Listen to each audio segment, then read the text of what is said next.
Commerce મંત્રી વિનુભાઈ ગેરવડા આજ રોજ આરએસ પાર્ટી પ્લોટમાં ઉપલેટા ચેમ્બર્સ ઓફ કોમર્સની 25મી સિલ્વર જ્યુબિલી વાર્ષિક સાધારણ સભાનું આયોજન થયેલ।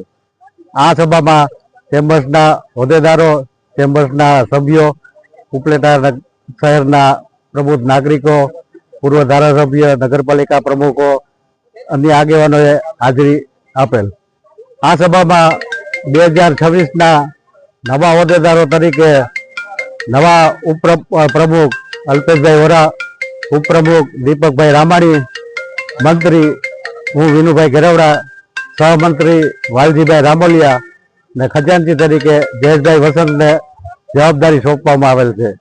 આ મિટિંગમાં તમામ આગેવાનોએ આ નવી ટીમને પ્રોત્સાહિત કરી આગળ વધારે પડતા કામો કરે તેવી શુભેચ્છા પાઠવેલ અને મિટિંગનું કામકાજ પૂર્ણ થઈ ભોજન સમારંભમાં સૌએ હાજરી આપી મિટિંગ પૂર્ણ થયેલ।